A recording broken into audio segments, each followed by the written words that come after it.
Radhe Krishna friends, आपका दिल से स्वागत है आपकी अपनी चैनल आइडियल मेमोजल प्रोफिशिएंसी पे। मुझे लगता है आपको ये बिल्कुल नहीं पता होगा कि अगर किसी भी टॉपिक की अंडरस्टैंडिंग क्रिस्टल क्लियर हो तो उसे याद रखना, मेमोराइज करना उतना ही आसान होता है। And I will try my best to help you with that. So without wasting much time, let's get started. Hello and welcome back to the another video of homeopathic materia medica from S K Dubey, जहां पर हम कर रहे थे abrotanum. We have cover up introduction, clinicals, sphere of action, pathogenesis and constitution in first video. Then we have covered guiding symptoms in another video. And today we are going to revise these guiding symptoms, and then we are covering the particulars जहाँ पर marasmus है, और marasmus में there is a comparison between 7 remedies which are ethusa, iodum, netromure, silicea या फिर silica, calcarea phos, tuberculinum and sulfur. फिर है rheumatism and gout, and then there is a remedy relationship. सारी चीज़ों को आज हम एक ही वीडियो में कवर अप करेंगे. So without wasting much time, let's get started. सबसे पहले तो गाइडिंग सिम्टम्स की अगर बात करूँ तो we have seen the 8 guiding symptoms which are the most prominent, most important symptoms of this remedy. The remedy is mostly used for marasmus and rheumatism after any kind of checked or suppressed diarrhea or other secretion. First one is great progressive wasting, especially more in lower extremities. Second, ravenous appetite, eats well, loses flesh while living well. Third, re-entry, stool contains undigested food particles, alternate with diarrhea and constipation. Rheumatism condition with heart irritation, epistaxis, blood urine, anxiety, trembling. Rheumatism without swelling but gout with swelling and inflammation. Rheumatism alternates with hemorrhoids and dysentery. Hydrocele in children's, oozing of blood and moisture from navel of newborn. Angioma of the face. Mind, the patient is very cruel, always wants to do something cruel, irritable, ill-natured, violent and inhuman. Cross and respondent with incapacity to think.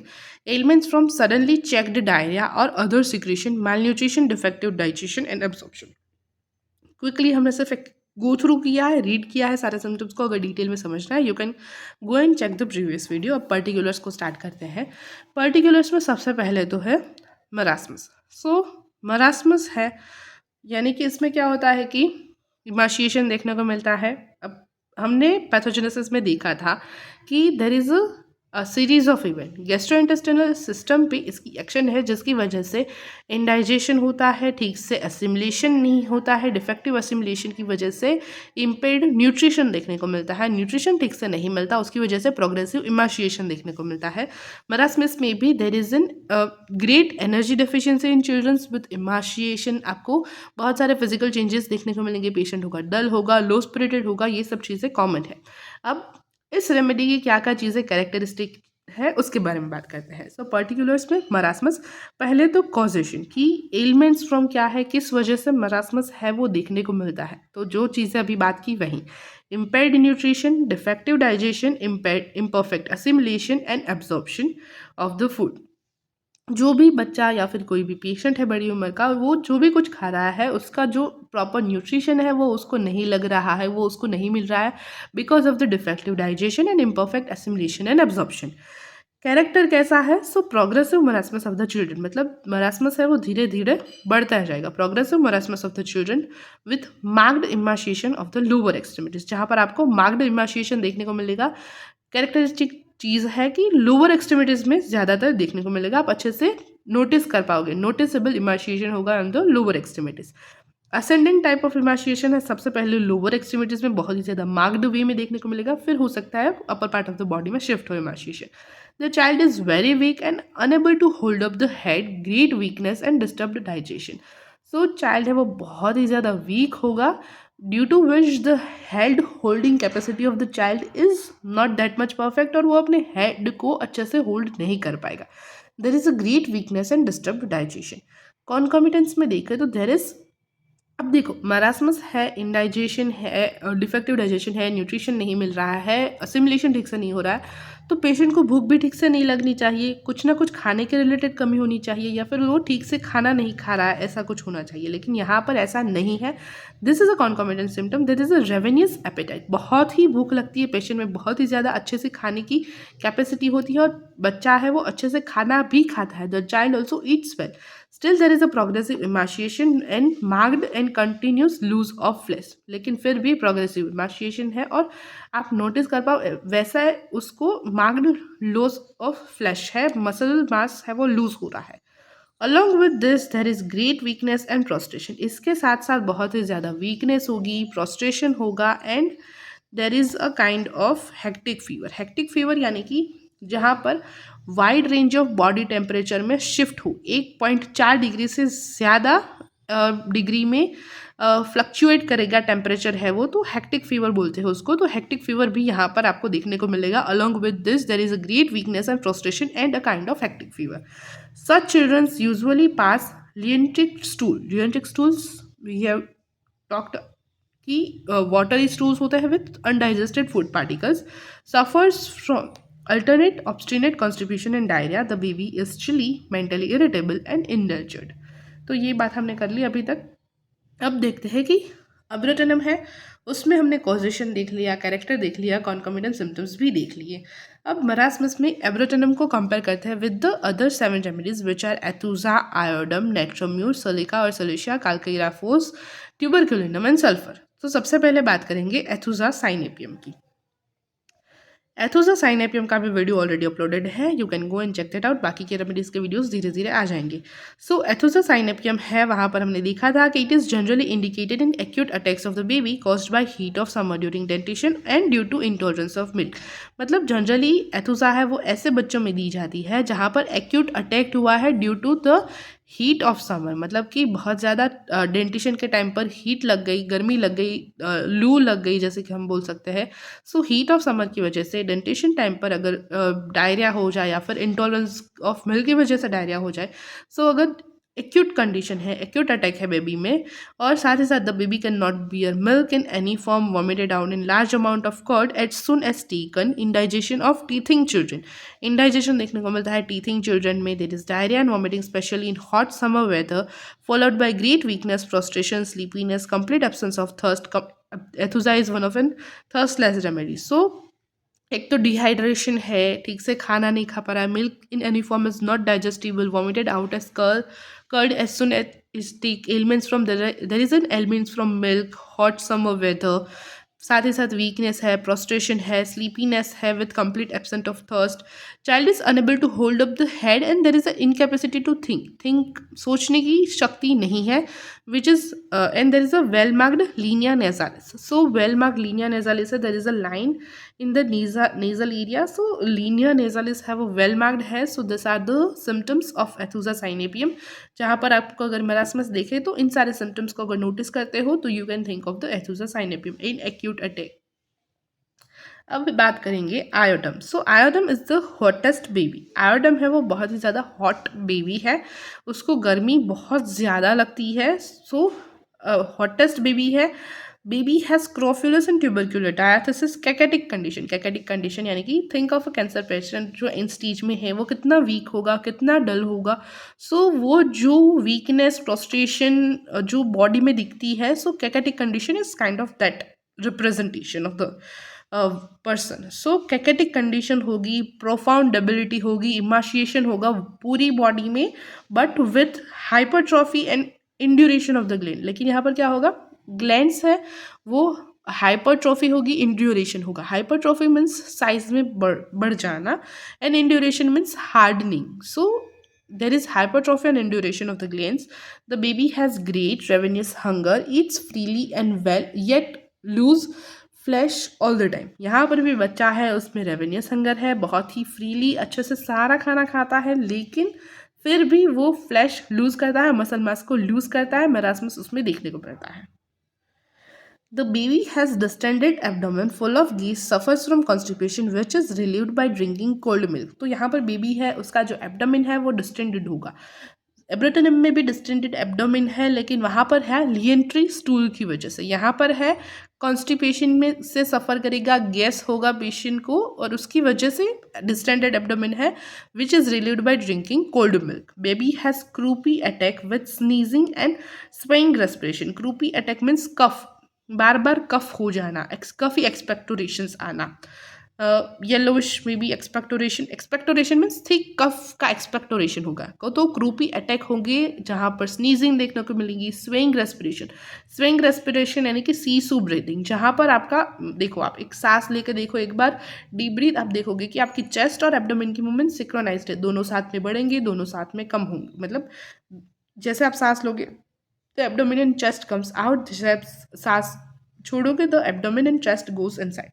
So sawing respiration में क्या है, Sissu breathing है, यहाँ पर chest और जो stomach है abdomen है वो ऑपोजिट वे में काम करेंगे। This is a kind of लेबर्ड breathing. The child grasps the larynx while coughing with fact peel and face peeled and cold. Not this is fact, this is face peel and cold. तो जब भी कफ करेगा patient, बच्चा जब कफ करेगा तो लैरिंग्स को hold करके कफिंग करेगा और साथ ही साथ फेस पूरा ठंडा पड़ जाएगा, पेल लुक देगा। So this is iodum. Now natrum mur, जो नेट्रम्यूर का बेबी है, the baby is anaemic and cachectic with great emaciation. यहाँ पर बेबी है उसमें एनीमिया है, cachectic condition I have explained already.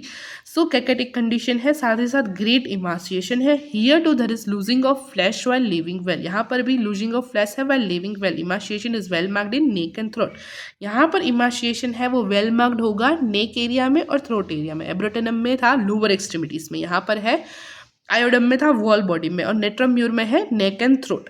The baby craves for salt but has aversion to bread, baby में craving होगी salt की लेकिन एवर्जन होगा ब्रेड से। And suffers from bad effects of salt, craving भी है सोल्ट की लेकिन सोल्ट लेने पर बैड इफेक्ट्स से सफ़र भी करेगा baby. So the baby also has great liability to take cold, is irritable and cross, baby है वो बहुत ही लायबल होगा, वो चिली होगा, बहुत ही ईजिली कोल्ड कैचअप कर लेगा, उसको प्रॉब्लम होगी, उससे दिक्कत आएगी।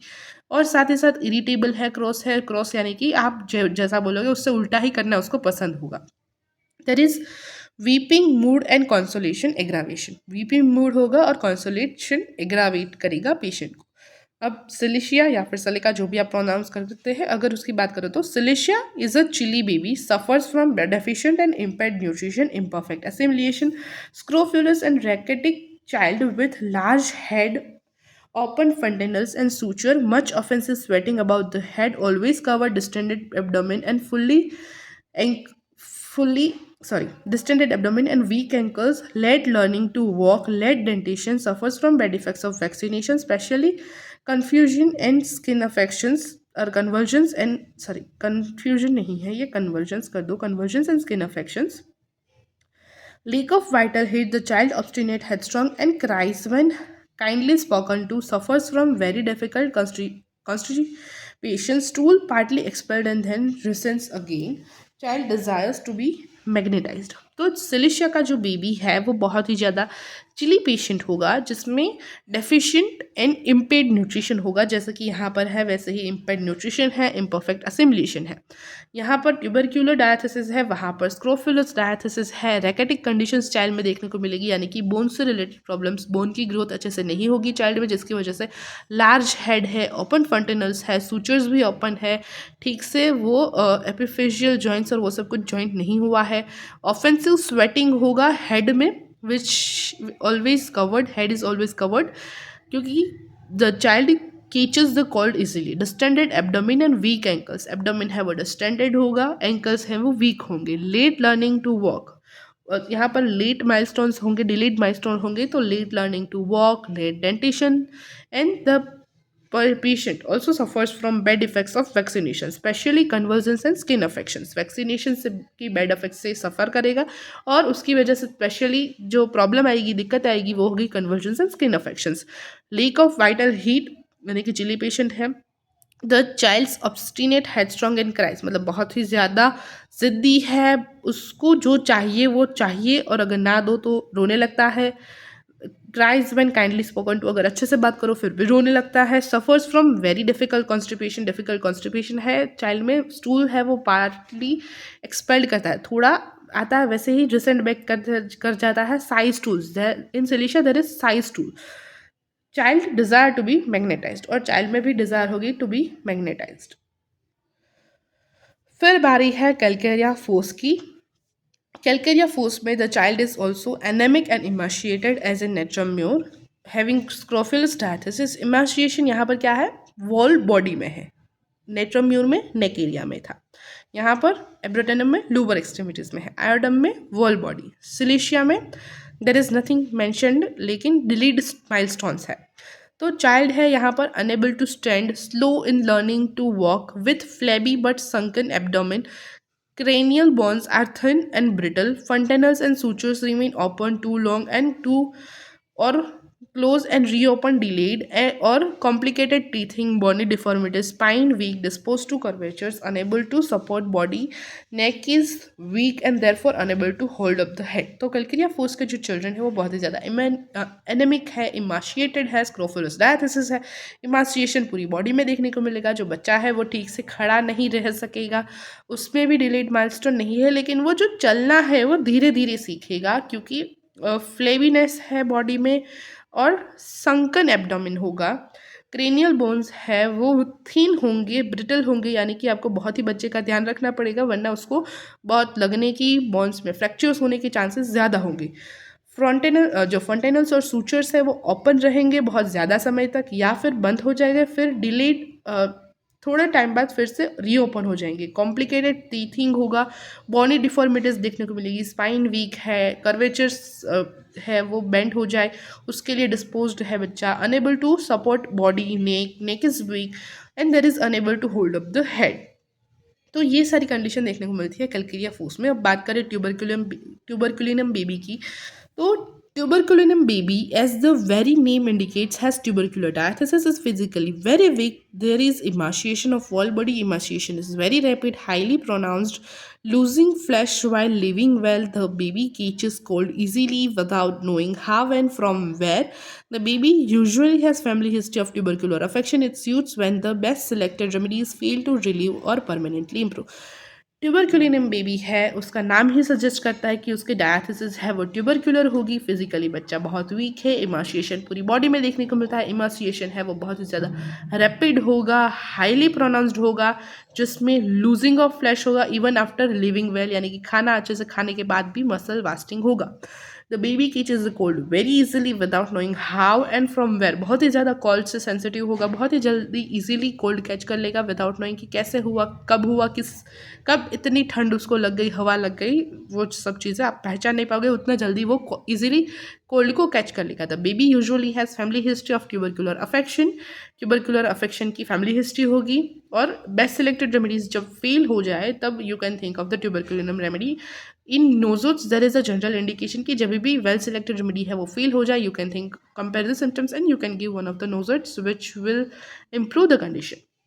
अब बात करेंगे सल्फर के बेबी की, तो sulphur baby is also hot and psoric. अभी तक हमने 7 रेमेडीज की जिसमें से iodum was the hottest and sulphur is the hot, बाकी की रेमेडीज है वो चिली है। सो think of the comparison in this way also. So sulfur is a hot and soric, has scrophulous diathesis, is emaciated and pot bellied। emaciation है लेकिन belly है वो pot bellied है।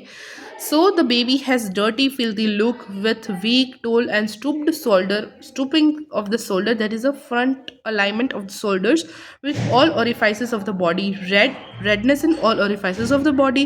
the baby does not like to be washed or bath, baby को नहाना पसंद नहीं है बिल्कुल भी, इसको हाथ धो दो, मुंह धो दो, ऐसा भी उसको बिल्कुल पसंद नहीं है। Can not be to be stand, और खड़ा रहना उससे नहीं हो पाता, वीकनेस है। So sulphur body baby is hot and psoric, having scrofulous diathesis, is emaciated and pot-bellied। the baby has dirty filthy look, weak tall and stooped shoulder, with all the orifices of the body red। the baby does not like to be washed or bath, cannot bear to stand। Sorry for background noises. So this type of babies may suffer from morning diarrhea, which is painless and involuntary and acrid, causing redness of the anal orifices। So sulfur के babies है वहाँ पर morning diarrhea है वो देखने को मिलेगा patient में। So there is morning diarrhea which are painless, involuntary होंगे, मतलब उठते ही diarrhea, they have a tenesmus, they have to go to pass the stool, there is stool is like diarrhea। so diarrhea which are painless, involuntary, acrid, causing redness of the anal orifices। the baby may have skin affections with itch, soreness and boils। baby में skin affections भी देखने को मिलेंगे with itchiness, with there is a soreness, boils which comes in groups or in single boil। groups में होंगे यानी कि in group बहुत सारे boils देखने को मिलेंगे, या फिर single boil is succeeded by one another as soon as the first one is healed, मतलब एक boil मिट गया, ठीक हो गया, दूसरा हुआ, दूसरा मिट गया, ठीक हो गया, तीसरा हुआ, kind of this thing. The baby is also prone to have warm manifestations with intense craving for sweet. Baby में वार्म मैनिफेस्टेशन भी देखने को मिलेंगे with intense craving for sweet. अब बात करें rheumatism एंड gout की, so they are elements from या फिर causation. rheumatism affections are caused by suddenly checked diarrhoea और अदर सिक्रीशन. तो rheumatism है वो देखने को मिलता है after there is a checked diarrhoea और अदर सिक्रीशन, यानी कि सप्रेशन ऑफ द डायरिया और कोई भी other kind of bodily secretion. तो उसके बाद rheumatic अफेक्शन स्टार्ट हो तो you can think of this remedy. Character of pain कैसा है in rheumatic affection? There is excessive pain but there is no swelling. मतलब rheumatic अफेक्शन है वहाँ पर बहुत ही ज़्यादा मात्रा में पेन है लेकिन स्वेलिंग नहीं है. जबकि गाउट में the joints are inflamed, swollen, stiff and very painful with prickling sensation. Gout में जो भी जॉइंट है वो इन्फ्लेम्ड होगा, स्वोलन होगा, स्टिफनेस है वो देखने को मिलेगी एंड देर इज़ अ पेनफुलनेस, बहुत ही ज़्यादा पेन होगा with prickling sensation. Pricking sensation होगा. Specially ankle joints and wrist are very much inflamed and highly painful, very lame and sore all over. Ankle joints हैं वहाँ पर रिस्ट पे इन्फ्लेमेशन होगा, हाईली पेनफुल होंगी. साथ ही साथ एक डल काइंड ऑफ, लीम काइंड ऑफ, वेरी लीम सोर पेन होगा पूरे एरिया में. Modalities: aggravation at night and from cold, amelioration by motion, concomitants. There is a painful constriction of the limbs from cramps or after colic. Metastasis or rheumatism to heart is a frequent phenomena. There is high fever during rheumatic attack. Rheumatism may also alternate with heart irritation, epistaxis, bloody urine, anxiety and trembling. Suppressed rheumatism of any joint followed by violent cardiac symptoms call for abrotenum. So abrotenum के हमने symptoms देखे. character of pain कैसा है? There is in rheumatism there is excessive pain, there is no swelling. In gout there is inflammation, swollenness, stiffness, painful sensation with prickling sensation, painfulness with prickling sensation, and there is involvement of ankle joints, wrist which are inflamed and highly painful with lame sore feeling. aggravation है night में और cold में, और amelioration है motion से. कॉन्कॉमिटेंस में देर is a painful construction. मतलब कौन से कॉन्कॉमिटेंस अगर rheumatism के साथ अटैच्ड हो अगर दिखे तो you can surely short think of abrotanum. तो there are painful contraction of the limbs. Limb में कॉन्ट्रैक्शन होंगे, स्पेशली क्रैम्प्स आएंगे आफ्टर कॉलिक्स.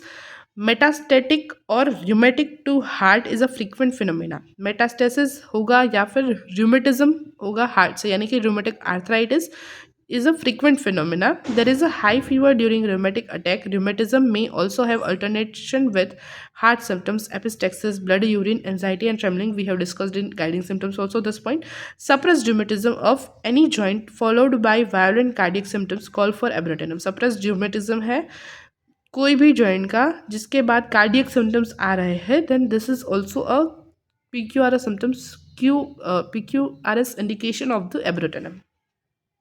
कि rheumatism की कंप्लेन है उसको सप्रेस किया गया दवाइयाँ देकर और फिर कार्डियक सिम्टम्स स्टार्ट हुए. Abrotenum can also be thought of in eating chilblains. It may also be of immense assistance in pleurisy after aconite and bryonia when a pressing sensation remains an affected site, impending respiration with other symptoms of pleurisy, such evening rise of temperature, nocturnal sweating, great susceptibility to cage cold etc. So abrotanum है वहाँ पर itching चिलब्लेंस भी देखने को मिलेंगे. फिर साथ ही साथ अगर प्लूरसी की बात करें तो there is immense assistance in pleurisy after aconite और ब्रायोनिया है वो यूज़ होते हैं when there is a pressure sensation होगा अफेक्टेड साइड में और रेस्पिरेशन है वो अफेक्ट होगी, इम्पेंड होगी with other symptoms of pleurisy. And there is even evening rise of temperature, nocturnal sweating यानी कि रात को बहुत ज़्यादा स्वेटिंग होना, evening rise of temperature, great susceptibility to catch cold etcetera. General modalities में देखें तो general aggravation is at night and from cold and amelioration is by motion. Relationships of the remedy में आप you can compare this remedy with nux vomica and agaricus in chilblains. Chilblains में अगर आपको remedy को compare करना है तो compare with nux vomica and agaricus. Then baryta carb and bryonia follow abrotanum well. मतलब एब्रोटेनम देने के बाद अगर आप ब्रायोनिया या ब्रायटा कार्ब दोगी so you can think after comparing the symptoms तो वो अच्छे से फॉलो करेंगे एब्रोटेनम को. In pleurisy after aconite and bryonia abrotanum follows well. अगर आपने प्लूरसी कंडीशन में एकोनाइट दी है, ब्रायोनिया दी है, then you can give abrotanum, it will follows well and cure the case अच्छे से। सो यहाँ पर हमारा ये कंप्लीट होता है marasmus and rheumatic gouty complaints and general modalities. So मिलते हैं नेक्स्ट वीडियो में नई रेमेडी के साथ। तब तक के लिए tata see bye, take care, thanks for watching this video till end. Thank you so much guys for watching this video till now. Also give your valuable feedbacks and suggestions in comment section और हाँ, like करना, share करना and subscribe करना गलती से भी मत भूलना। Stay tuned, take care, मिलते हैं next video में, तब तक के लिए टाटा बाय बाय।